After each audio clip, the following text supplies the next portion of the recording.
Good evening, everyone, and welcome to BT's Fly Tying Friday. Tonight, the 11th of November, Eric Austin is going to tie the white ghost. Our weekly tip, we're going to talk about being able to see and fixing mistakes because you can't see. Anyway, we're the BTs from Boise, Idaho. We want to introduce you to Eric Austin from Delaware, Ohio, where he enjoys retirement from a career as a musician. He grew up fishing and tying flies for trout in the Adirondack Mountains. He learned to tie from library books, emulating the Catskill style flies of Fran Betters. He is mostly a dry fly purist, preferring to offer his patterns in a Spring Creek environment on waters like the Henry's Fork in Idaho or Penns Creek in the east. He has contributed articles to Fly Anglers Online, been featured in volume 3 of the British book Fly Tyers of the World, and is currently a contributing author to Fly Tyer magazine. Tonight, he's presenting the white ghost because he doesn't have the feathers he needs for the gray ghost. Now, Eric, I know you got more dang materials than Gretchen and I do together. No, You don't have the materials? Please tell us about that. No, I don't. Over time, I've tied one too many gray ghosts, I guess. I don't know. For these flies, you've got to have four kind of matching feathers, and they have to be within a certain size range. And I've got matching feathers that are too big for the hooks I have, and matching feathers that are too small. And the white ghost is another legit pattern. It's identical to the gray ghost. It just has white wings. Let me show you the recipe for this one. If you look at it, it's got the orange body. And by the way, it says orange floss. Carrie Stevens actually used Pearsall's Gossamer yellow orange floss. So I'll typically use rayon floss, but I'll use maybe a slightly lighter orange than I've got some silk, but it's kind of a darker orange, so I won't be using that tonight. But the problem is always the wing, and you need 4 white, in this case, hackles, because I had 4 white hackles that were going to work. And I find that I spend my life sorting through feathers and putting feathers together, and I'll sort them as to lefts and rights because I like them to curve down a little bit. So if some feathers work better for the near wing, and some feathers work better for the far wing. Each wing has 2 of those. I'll show you here. Here's a silver pheasant feather or cape, which if you happen to have one of these, you're in luck. My whole life, I've lusted after one of these, and this year I finally bought one, and it's great because you can match the sizes pretty well to whatever feathers you have. Otherwise, if you're using just the ones you get in packages at the store, they're usually pretty big, and you're stripping off a ton of the feather. It doesn't work as well as a properly sized one. These wings are prefab. Carrie Stevens had an assembly line method for doing this, her flies. And what she would do is she would tie up a bunch of bodies and then sort feathers, etc., and get feathers together and make up wings, and she would glue them together ahead of time. So she would have a near wing that was made up, if you look on the left there, of 2 normal hackle feathers. They were always cock hackle and fairly large. These were big flies, typically anywhere from 6 to 10-aught long streamer hooks. And then there would be a shoulder of silver pheasant. That's that breast feather there. And right above there, you see the jungle cock eye. She would assemble these wings. Here they are separated out. The lefts are up on top. The rights are on the bottom. If you flip them over, and I probably should have done that, they would make up the far wing. So the two top ones will get glued together. Two bottom ones will get glued together. Then they get paired up later. Then you find corresponding silver pheasant feathers and jungle cock. You can either glue them on, you can glue the silver pheasant on and then the jungle cock, or you can glue them ahead of time like this and put them all together to form wings like this. And I'll do one wing to show you how that works. I'm going to use Elmer's rubber cement.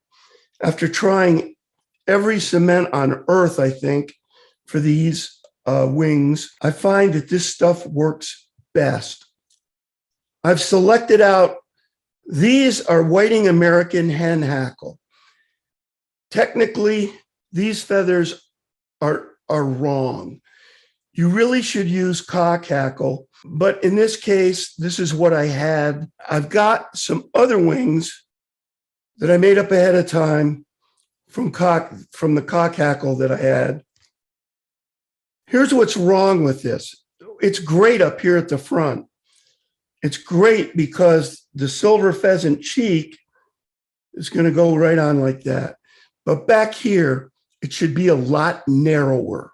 And it's very difficult in this day and age to find proper feathers. You're buying deceiver packs, bugger packs, whatever, capes, whatever, Chinese hackle, trying to find good spade hackle. And good spade hackle has been all but bred out of modern day hackle. But it is what it is, and just do the best we can. I'm going to start with these two and just lay, and don't worry, you don't have to be right on the stem. I'm going to lay that down. This is the outer one, so I'm going to do the inside of this. I'm going to coat it with rubber cement.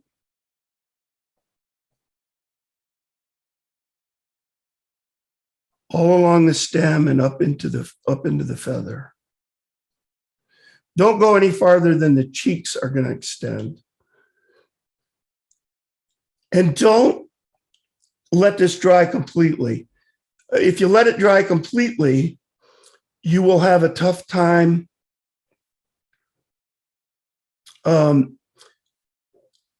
when you put them together, man, they're going to lock right together, just like contact cement. You don't want that. You want to be able to play with them a little, like right there when I didn't quite get it right. So there's those two glued together. Hope you can see this.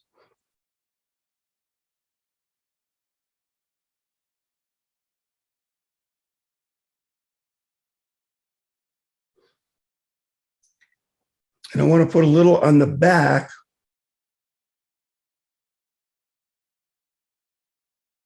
of this shoulder.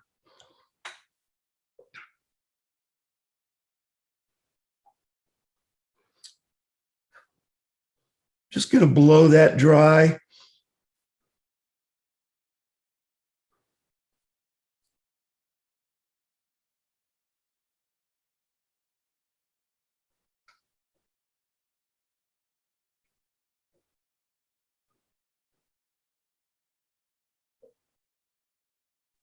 Jim Mosk is asking concave side to concave side. This is the concave side is the back side here. This is the top of both feathers. So in this case, it's the concave side of this feather to the convex side of the outer feather. Hope that makes sense. And now here's the last thing to go on is a jungle cock. You can do this several ways. The wing I'm making up here is the near wing. And, rather than thinking about concave and convex,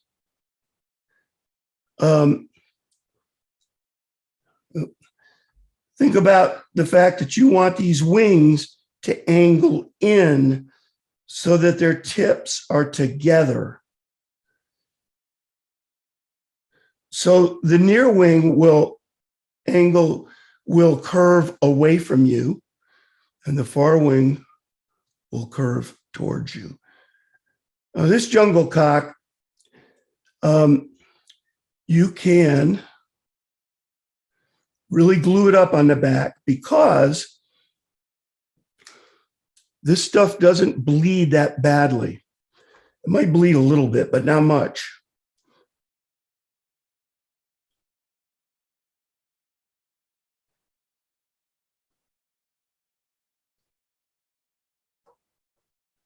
So there is a near wing, and it curves away from me. The far wing, in turn, would curve inwards towards me. And when the two go together, you've got a completed fly. I'm going to start the body now. Now, keep in mind, I only made one side of that wing. I just wanted to show you one side because time is of the essence. It's going to be a long one. This is some Vivas GSP 100 denier. You don't have to use GSP. It's not traditional. I like it for a lot of reasons. It flattens great. And, I try to do a nice body on this as reasonably as I can. But these are fishing flies. And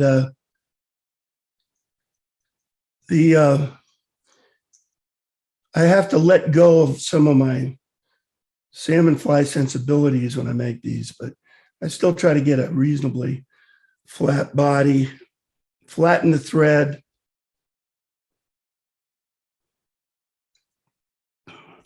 Stuff is tough to cut. Man, I can't get this. There we go.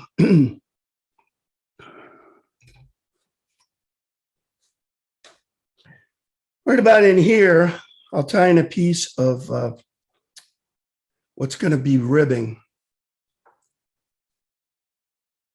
And I like to tie in on the far side of the hook. You can do this any way you want.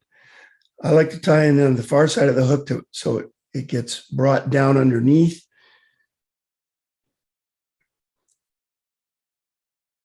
And that's from salmon flies. I'm probably the only person who does this, but I like to try to keep all butt ends and everything I do underneath, if at all reasonable to do. That's just a habit I've tried to get in over the years.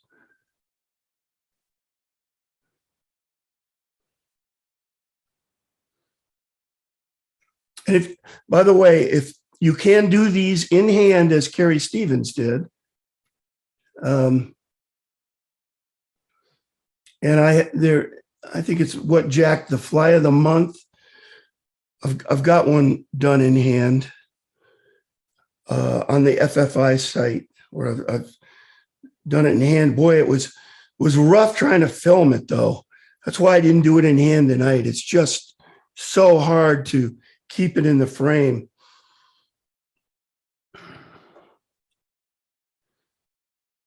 To be honest, it's not that difficult to tie in hand. It sounds like it might be, but try it. You'll be surprised. It's not particularly difficult. Carrie Stevens tied all her flies like that. She had no instruction, no books, but she did have Herb Welch was a friend of hers who invented the black ghost. There's black ghost.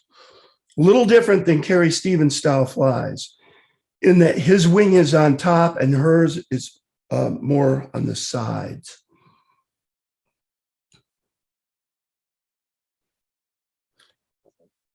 I've got 2 strands of Danville 4-strand floss. I want to bind it down well. I'm binding it down under the hook again.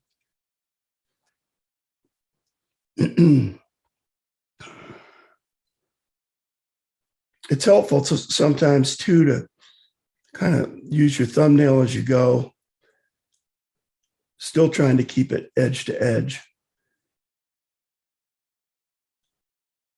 I'm not going to spend a lot of time making a perfect body here. This is not making me happy here, but we're going to stop just a little bit short of this.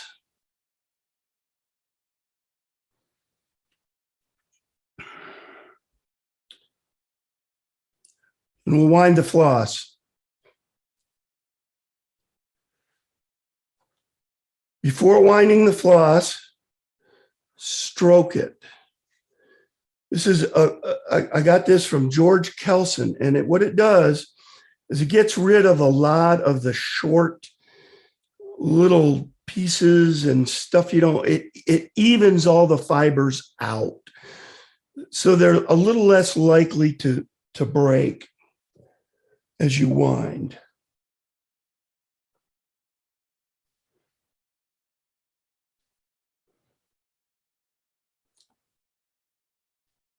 And try to keep these, I'm overlapping just slightly as I wind forward. I think if you try to angle this forward as you wind forward, in other words, if you angle it like this, it will tend to separate. But if you go more just at right angles to the shank, it won't separate out as much. I'm going to trap this. I'm going to take a turn behind, a turn in front, a turn behind, a turn in front, one more behind.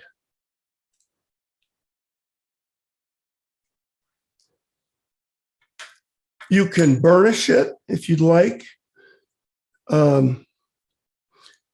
Now, Dutch Bachman has rightly said that you go up and down with your burnishing tool.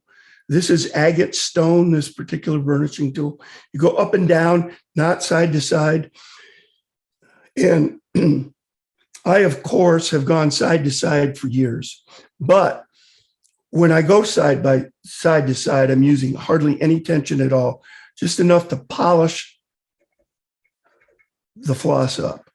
If you put pressure on it side to side, you will absolutely screw the floss up. Carrie Stevens wrapped her ribbing, it counter-wrapped her ribbing. In order to do that, we need to come over the hook towards ourselves. And the first thing we're going to do with this ribbing is we're going to make a tag that extends back just a little bit, maybe 3 turns.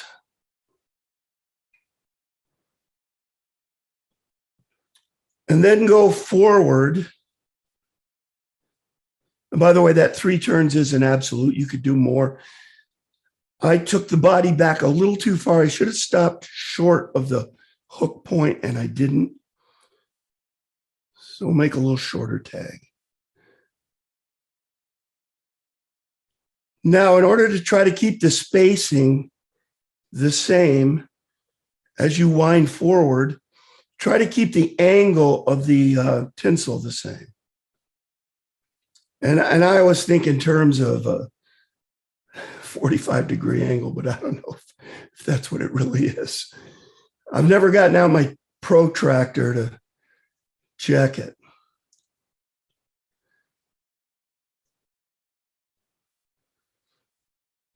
Okay. Maybe I can get one more. Nah, I don't want to do that.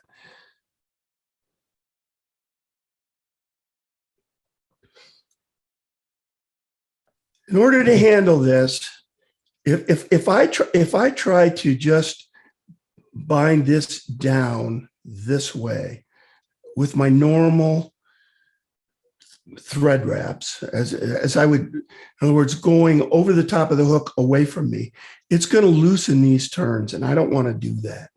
So a way to handle that is to reverse the direction of the thread. And the way you do that, start from behind here, go around the front, then go to the back of the hook, and then tighten up. And then take some, now we're coming over the hook towards ourselves, and every wrap that I take is tightening this tinsel up. But now, of course, I'm going the wrong direction. So what I need to do to start going the right direction is go behind this. Oh, I need to hold it under tension. Go behind and start wrapping the other direction. Fold this underneath and just take some turns back. 3 or 4. Now the tinsel's bound down. It's tightened. It's bound down both directions. And don't ever do this. Don't ever take your good scissors and cut metal tinsel like I just did. It's a luxury I afford myself, but it really will screw your scissors up. So don't do it. Do as I say, not as I do. And at this point, I've got 100 denier thread here. So I'm going to whip finish this and cut the thread and switch thread to a finer diameter thread. I'm going to use 50 denier, which I've got right here, ready to go.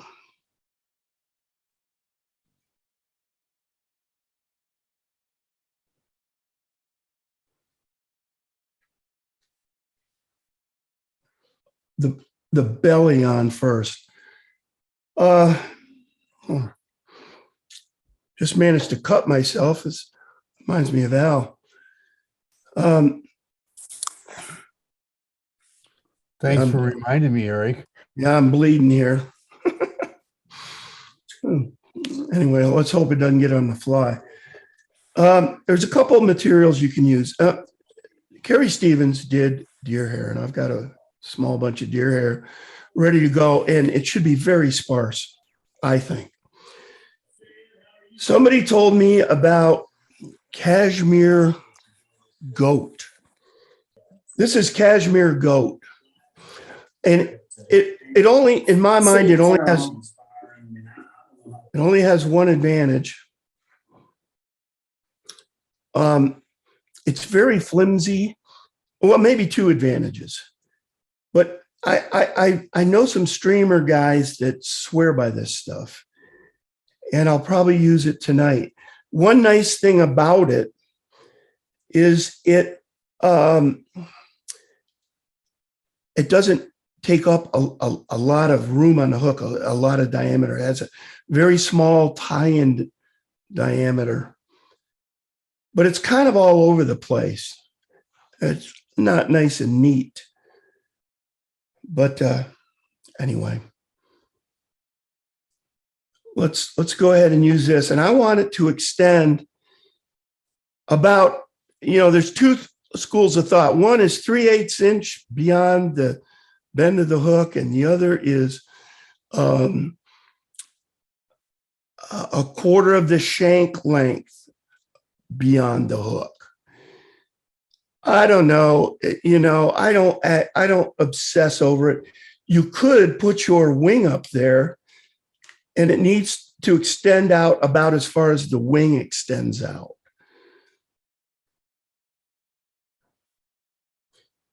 I'm not going to sweat it here. Let me get this.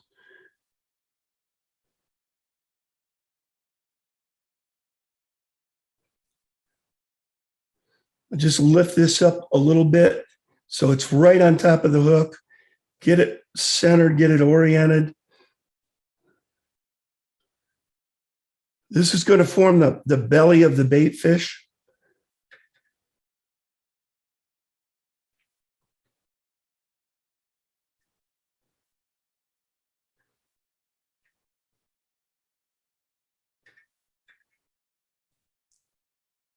Take 4 or 5 reps, and then the purists are going to cringe when I do this, but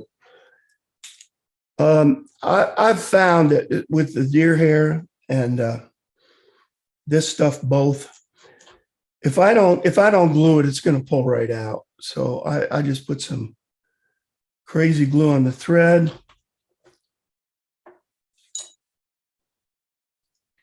And glue it. And take it back. Put some glue in there, get it down in there well, and trim this.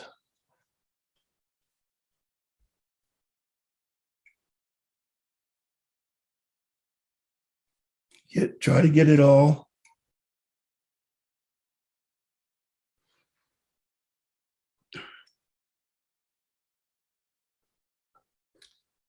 The next thing to go on is peacock herl. Now, Carrie Stevens did these flies 2 different ways. On some flies, she put the peacock herl above the shank, and on some flies, she put both this and the peacock herl below the shank. I'm going to do it above the shank. Later on in her career, she appeared to do it more above.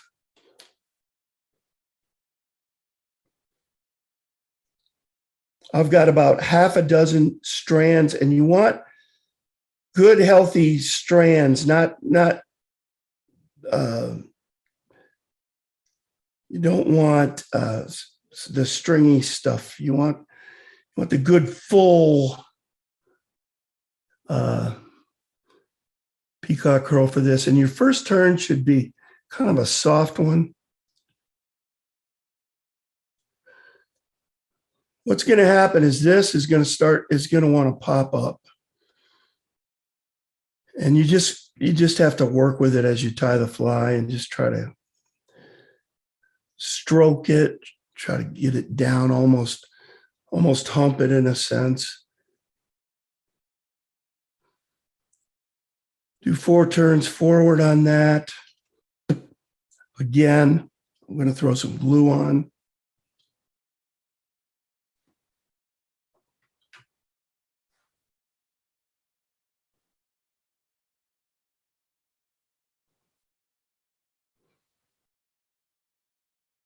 Take some turns back.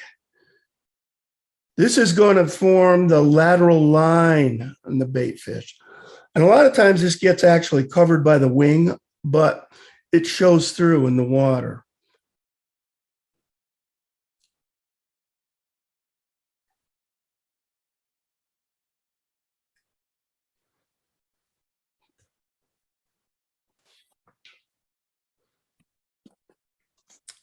Now, this next part's interesting. There's some schlappen or could be hen hackle. There's bunches of hackle that get put on here, starting to form the throat. And I've got a way of doing this that I like. We'll see how it pans out here. This is Whiting American, and I got the widest piece I could find from this from the center out, the widest this way. I'll flip it over and look and work from the back. Pull a bunch out there.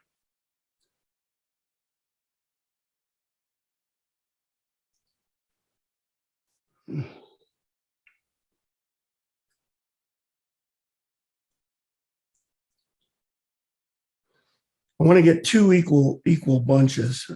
I'll go a little smaller.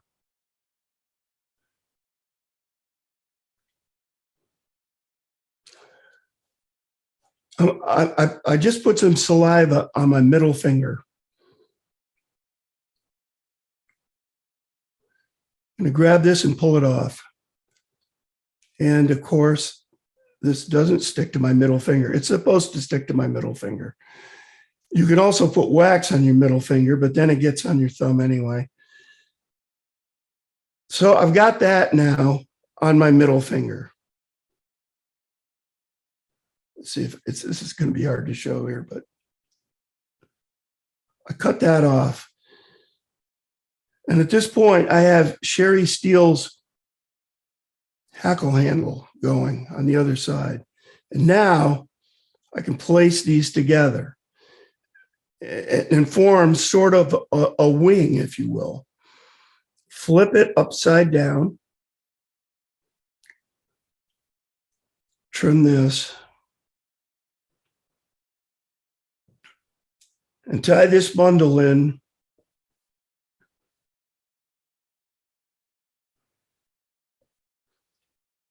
Actually, I want to go up a little further. Right on the bottom of the hook, like so. Right now, I've just got a couple of turns.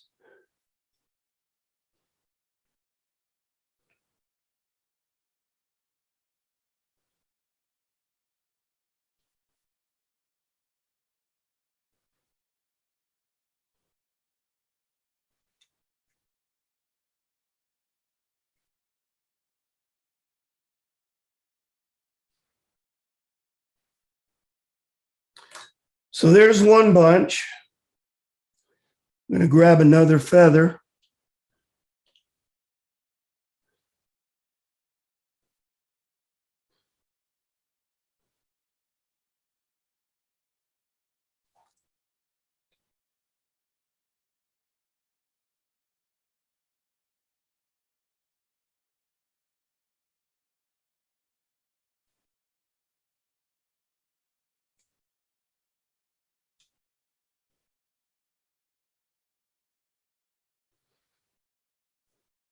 Get this lined up.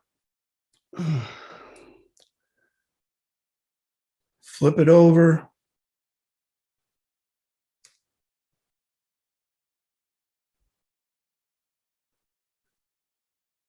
Put another bunch right on top of that bunch.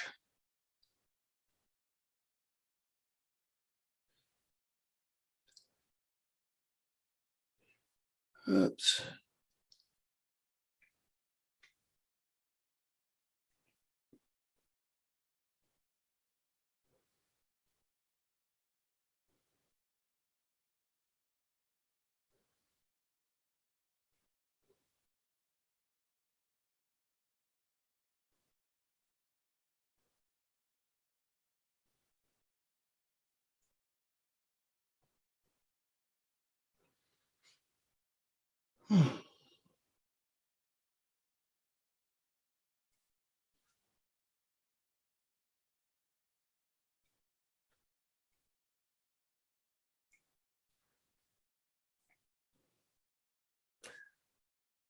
Do one more.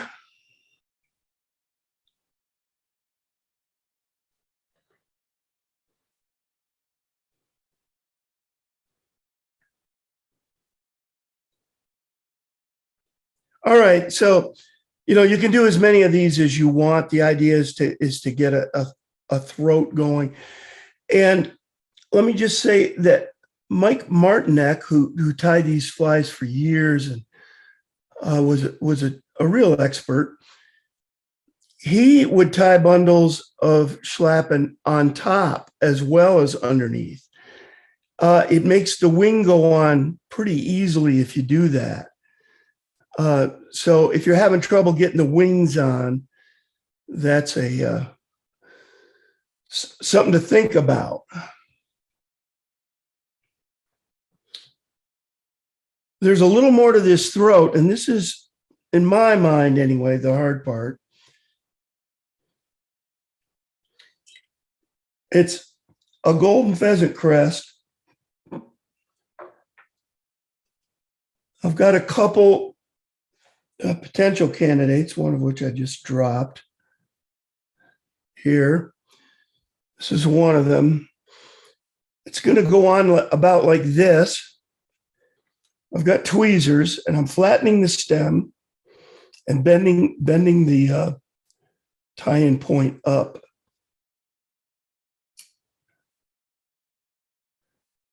Bending the stem at the tie-in point up just a little bit.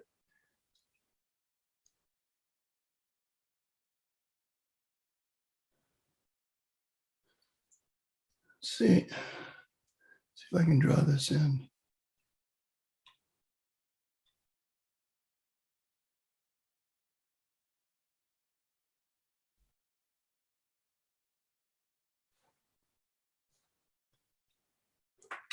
You can spend hours on this, literally. Don't if you can help it, but and you can always double up the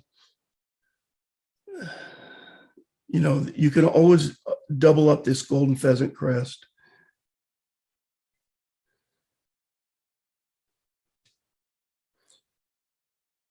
I'm not going to spend hours on it tonight because we haven't got hours.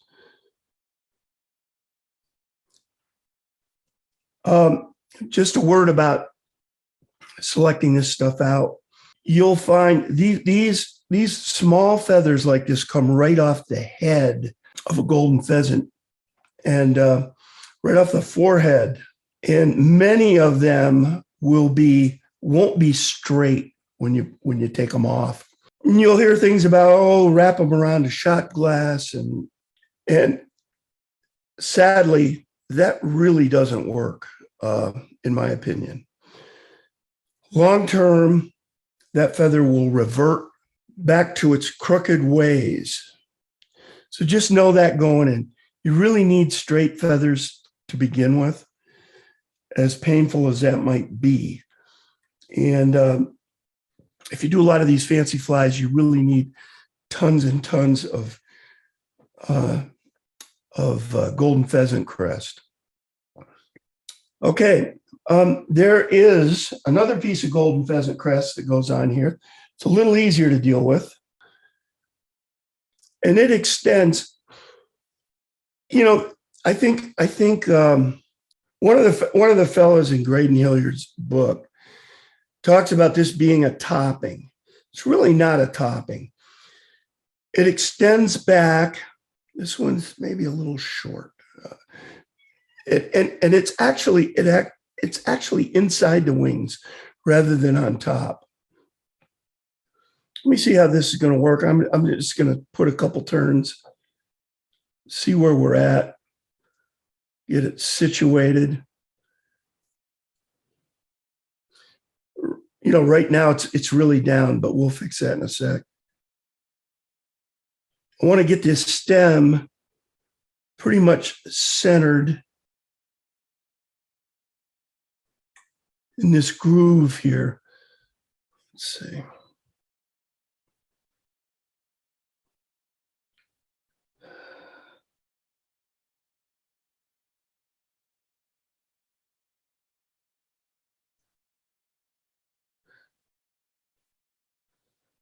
That should work right there. Technically, it should extend all the way to here, but these may be a little long anyway. I don't know until I get the wings on. I'm going to switch to black thread at this point. And we've just got one thing left, and it's got a pair of wings here, prefabbed already.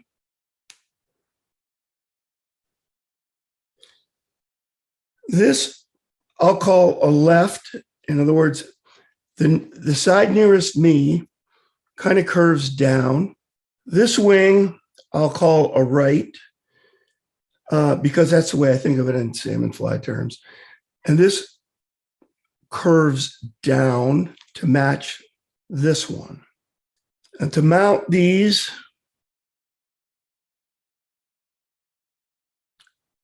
I'm going to hold this with my left hand just loosely. Oops, what happened there?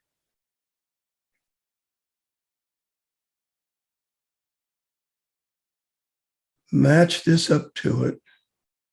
I want, if I can, if possible, it's not always possible, I want the body and the peacock curl to show a little bit after this is tied in.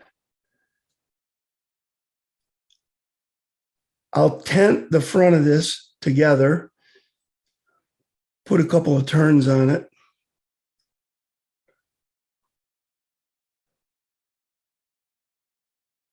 Straighten things out.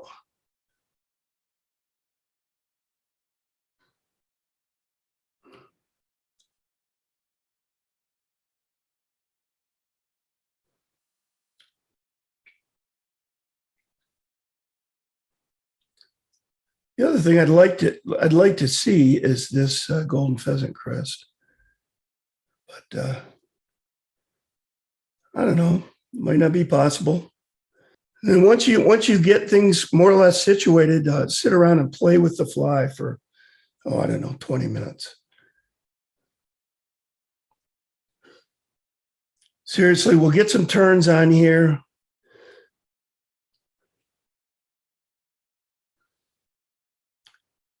We'll cut these butts.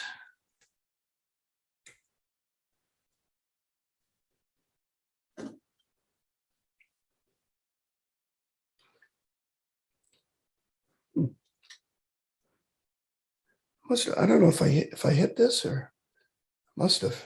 All right.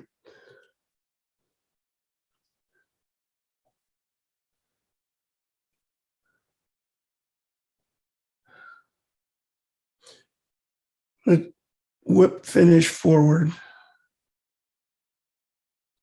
Whip finish always goes from back to front.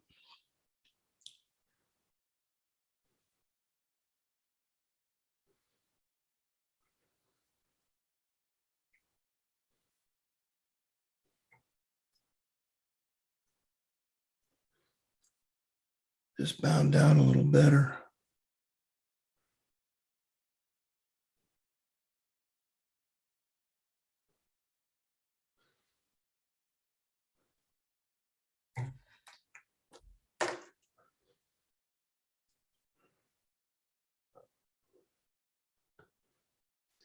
They're beautiful flies. I have one more little thing I want to do on this, which unfortunately for whatever reason, I didn't know it's ready to go.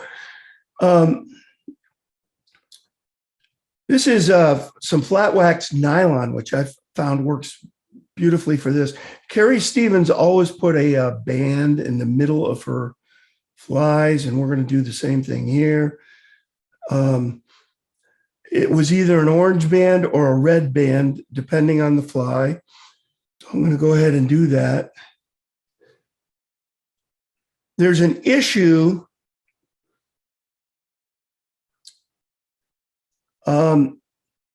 depending on what kind of thread you use for this. Once you put lacquer or, dress up the head, the black can bleed through when you go to glue things up, but it won't with this, I've found with this flat waxed nylon. So there you have the white ghost, which is kind of like the gray ghost, except it's not gray. I just didn't have the right dun feathers to do it. And this is already, before anybody else says anything, that is absolutely phenomenal. And that you were giving yourself a bad time on the body. And I was sitting here thinking as an evaluator for the FFI awards program, and I was trying to find out some reason to give you a 99 instead of 100, and I can't decide what to be the better choice. But anyway, it's as close to perfect as I've seen. So don't want to fish it, right? It's too pretty.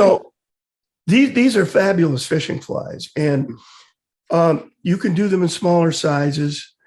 A good one is 6X long. A size 6X long is a really great size to fish. And if you go to Dan Bailey's, I haven't been there in a lot of years, but The last time I was there, they have these silhouettes of fish that have been caught, and I on the walls there. Do you know, Al? Do they still have those? Or does anybody know?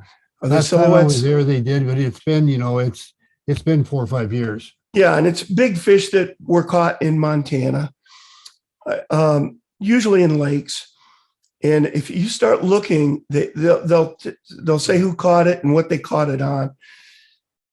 A number were caught with the gray ghost, which was a fly developed for Maine, but worked fantastically out west, has worked all over the world, really. And it was developed as a smelt pattern. I'd like, if I don't know where we stand on time. We will take, with flies like this, Eric will take all the time in the world. I mean, you guys unmute yourself, ask your questions, make your comments, whatever.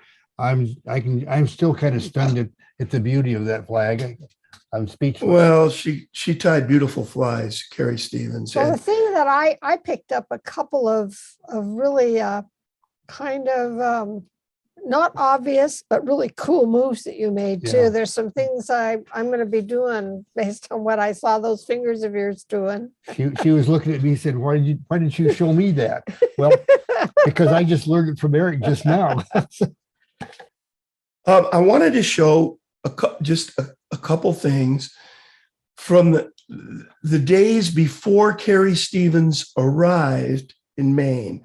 She arrived in 1919 and almost immediately established herself as a world-class tyer, which was unbelievable because she had no training whatsoever. But before that, they fished a lot of wet flies up there, and I've got some here that I've done in the past. But I want to show you, it was logging country up there, and the railroads, in order to get the logs out and the timber out, established lines up there. But that only was for the spring, and the rest of the year they didn't know how to make money. So they promoted tourism, and here's one of their flyers from, this was a page of one of their flyers talking about Rangeley Lake spotted brook trout. And this is an actual fish caught at Upper Dam in 1880. The length was 27¼ inches and it weighed 11 pounds. Can you imagine 11 pound brook trout? I mean, I think the biggest brook trout I've ever caught was 12 inches. And this is an early drawing of the Aquatic Angling Association. And they were established late in the 1800s. And their first president was this man, George Shepard Page. And this was a fly named for him that you can find in the Ray Bergman book. It's called the Page. This is a fly called Cupsuptic for Cupsuptic Lake up there. They have the best names for lakes. This is Mollychunkamunk, one of the Abnaki Indian names, and one of the early wet flies they fished up there, Mollychunkamunk. And it is the lake that's down below Upper Dam. Upper Dam divides Mollychunkamunk and Mooseluck-Maguntic. And there's Mooseluck-Maguntic. There's the fly for that lake. And of course, we all know this is an early version of the Parmacini Bell. This is the version found in Mary Orvis Marbury's favorite flies in their histories. And this was from Henry Parkhurst Wells and is found in the later editions of Charles F. Orvis of the Orvis Company, Fishing with the Fly.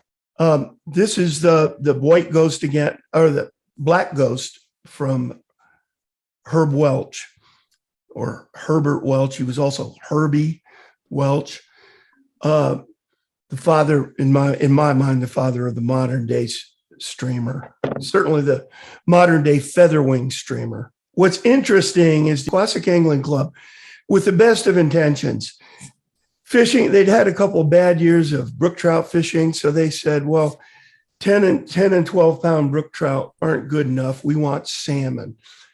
And they planted salmon, and they planted, what's the bait fish? It'll come to me. They planted a bait fish that out-competed the blueback trout, which was the forage fish for the brook trout.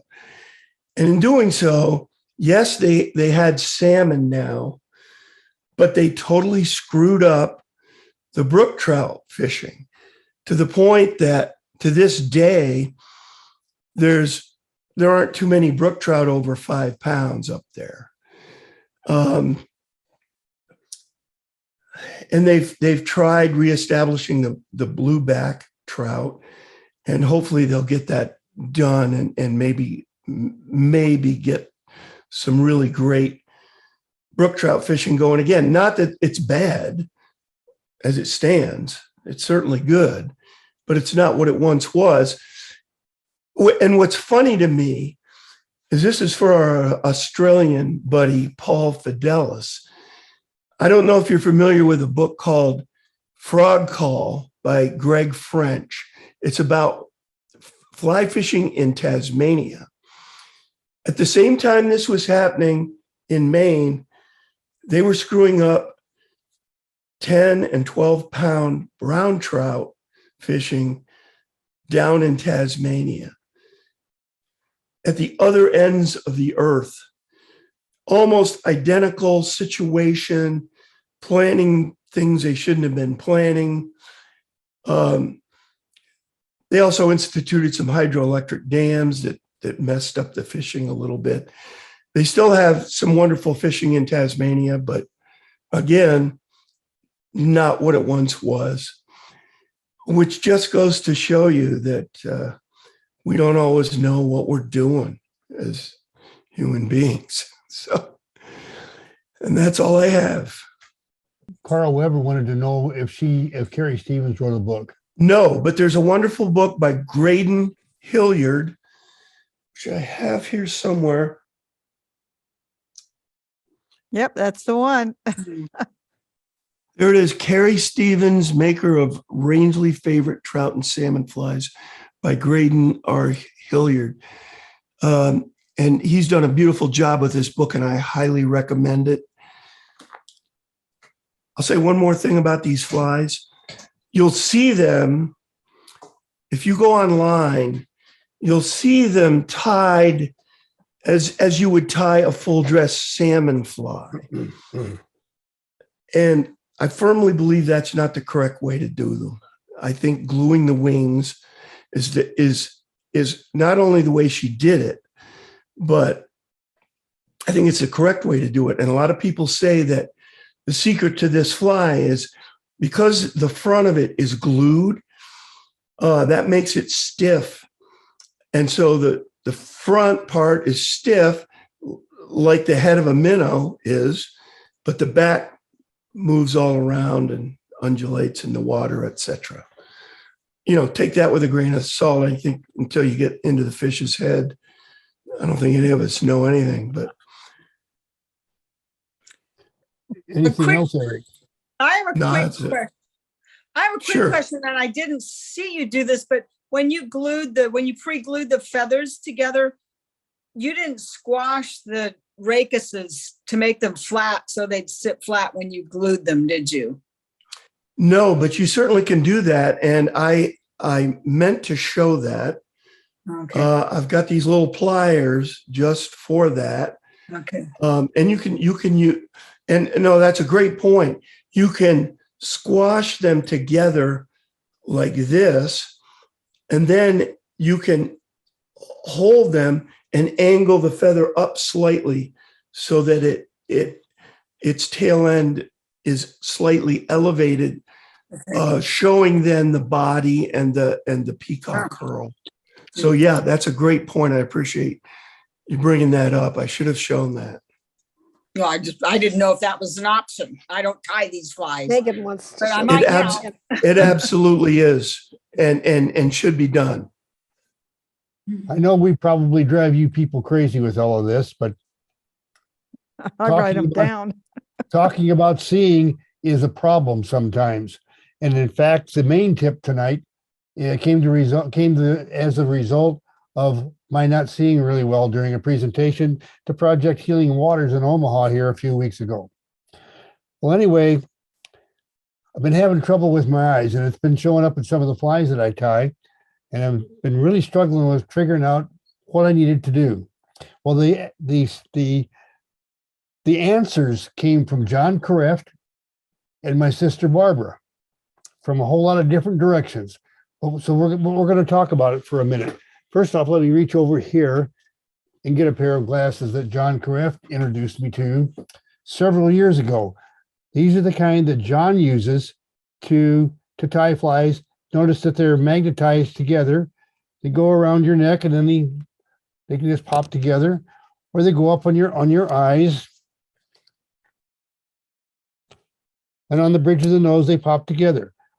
Well, actually, this right here became the answer quite by accident here about 2 weeks ago.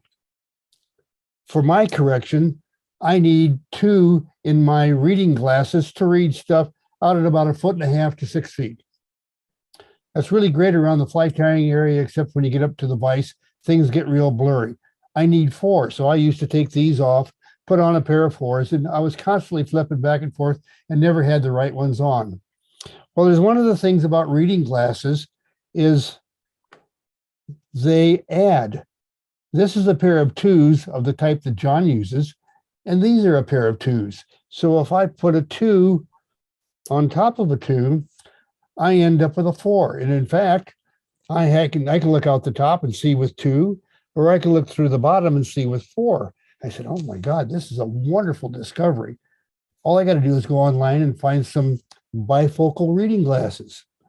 Well, I can tell you, you can get them clear at the top and some kind of a power at the bottom, but none with a different power on top than is on the bottom.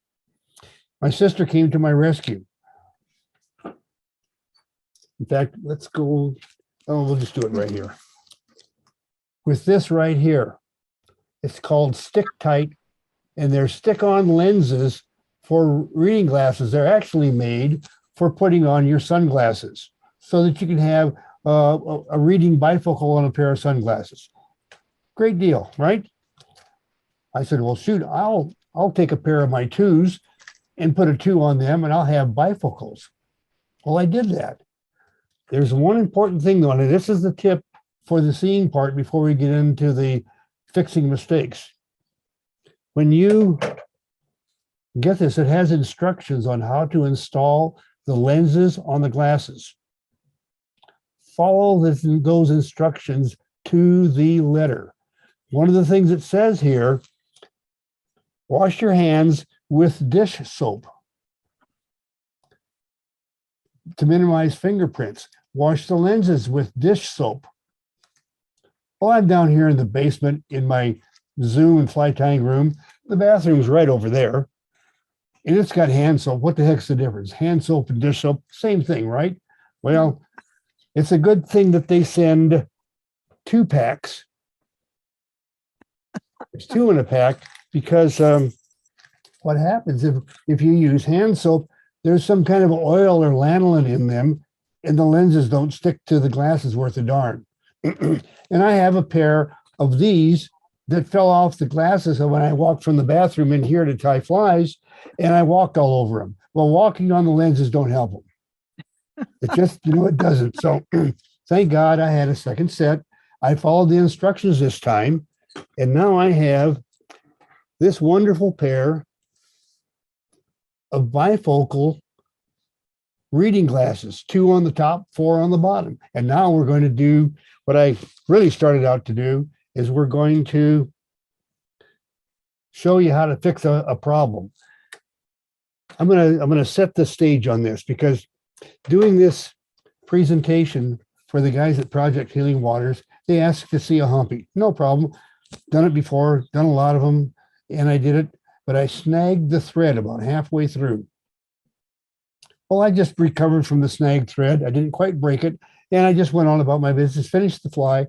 And at the end, after an hour of working my butt off to do a really good presentation for them, they didn't say great fly, Al. They said, geez, could you show us that recovery again? Well, here it is.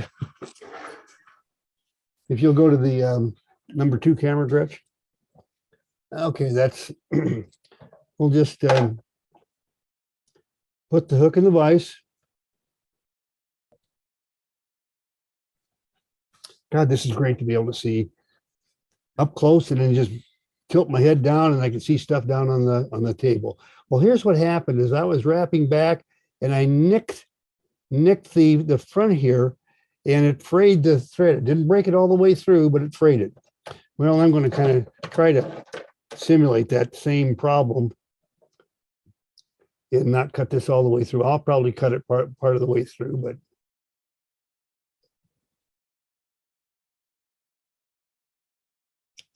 okay, that's just about what happened right there. Kind of have a mess. And I thought, well, I'll just wrap over that and fix it. Well, let me tell you what, you and I both know that that's what happens and it's just a big mess. So here's how you correct the problem. Go to the B-roll camera, would you, Gretchen? The offside camera 3. Well, what I did is something that I've done 100 times in tying orders is I just took a loop over my left-hand trigger finger, came back down and just kept right on wrapping on over, trimmed it off,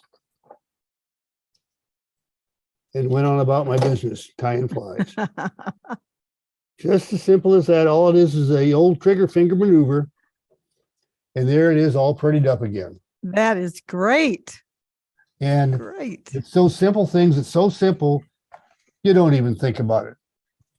So anyway, that's the tip.